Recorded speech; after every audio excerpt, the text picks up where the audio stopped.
Radhe Radhe everyone. दोस्तों, आज की इस वीडियो में आप सुनेंगे बरूथनी एकादशी की पौराणिक व्रत कथा कहानी। 4 मई 2024 दिन शनिवार के दिन बरूथनी एकादशी पड़ रही है। दोस्तों, हिंदू धर्म में प्रत्येक माह शुक्ल पक्ष और कृष्ण पक्ष में 2 एकादशी व्रत आते हैं। सभी एकादशी व्रत का अपना एक विशेष महत्व होता है। कहते हैं कि एकादशी का व्रत रखने से व्यक्ति को शारीरिक और मानसिक कष्टों से मुक्ति मिलती है, साथ ही मृत्यु के बाद मोक्ष की प्राप्ति होती है। वैशाख माह के कृष्ण पक्ष की एकादशी को बरूथनी एकादशी कहा जाता है। दोस्तों, और इस साल ये 4 मई 2024 दिन शनिवार को पड़ रही है। एकादशी के दिन भगवान विष्णु और भगवान श्री कृष्ण का पूजन किया जाता है। पूजा के दिन व्रत कथा अवश्य पढ़नी चाहिए। आइए सुनते हैं बरूथनी एकादशी की पौराणिक व्रत कथा कहानी। पौराणिक कथा के अनुसार एक बार भगवान श्री कृष्ण से युधिष्ठिर ने बरूथनी एकादशी व्रत कथा के महत्व के बारे में बताने के लिए कहा।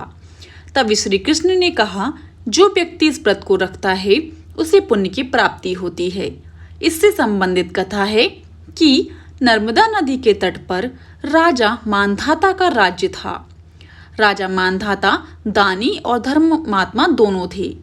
एक बार जब वे जंगल में तपस्या कर रहे थे तो एक भालू आ गया और उनका पैर चबाने लगा।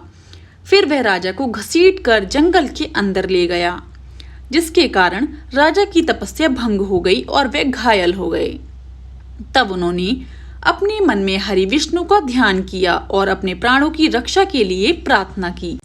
भगवान विष्णु ने उनकी प्रार्थना को स्वीकार कर भालू को प्रकट होकर अपने चक्र से मार गिराया, लेकिन भालू के वार से राजा मानधाता अपंग हो गए। उन्हें काफी दुख और कष्टों का सामना करना पड़ा। ऐसे में उन्होंने भगवान विष्णु से शारीरिक और मानसिक पीड़ा को दूर करने का उपाय पूछा। तब भगवान विष्णु ने कहा कि तुम्हारे पुराने कर्मों का फल तुम भोग रहे हो। ऐसे में तुम मथुरा जाकर वैशाख माह के कृष्ण पक्ष की एकादशी का व्रत रखो और साथ ही मेरे बराह अवतार की पूजा करो। ऐसा करने से दुख दूर होंगे और सभी कष्टों से छुटकारा मिलेगा। आइए दोस्तों, अब आपको बताते हैं बरूथनी एकादशी व्रत का महत्व क्या है। ऐसी मान्यता है कि जो व्यक्ति पूरी भक्ति भाव से बरूथनी एकादशी का व्रत करता है उनको स्वर्गलोक की प्राप्ति होती है। इसका फल गंगा स्नान के फल से भी अधिक है। इस व्रत के महात्म को पढ़ने से 1000 गोदान के बराबर फल प्राप्त होता है। जो लोग धर्म का सही से पालन करते हुए जीवन व्यतीत करते हैं उसे कभी परेशानियों का सामना नहीं करना पड़ता है। इसके अलावा जीवन में आने वाले सभी कष्टों से मुक्ति मिल जाती है। आइए दोस्तों, अब आपको बताते हैं बरूथनी एकादशी व्रत में क्या चीजें खानी चाहिए और क्या नहीं खानी चाहिए। इस दिन दूध या जल का सेवन आप कर सकते हैं। एकादशी व्रत में शकरकंद, कूटू, आलू, साबूदाना, नारियल, काली मिर्च, सेंधा नमक, दूध, बादाम, अदरक, चीनी आदि पदार्थ खाने में शामिल कर सकते हैं। एकादशी का उपवास रखने वालों को दशमी के दिन मांस, लहसुन, प्याज, मसूर की दाल आदि निषेध वस्तुओं का सेवन नहीं करना चाहिए। दोस्तों, एकादशी के दिन प्रातः लकड़ी का दातून ना करें। इस दिन वृक्ष से पत्ता तोड़ना वर्जित होता है, अतः स्वयं गिरा हुआ पत्ता लेकर सेवन करें। नींबू, जामुन या आम के पत्ते लेकर चबा लें और अंगुली से कंठ साफ कर लें। यदि ये संभव ना हो तो पानी से 12 बार कुल्ले कर लें।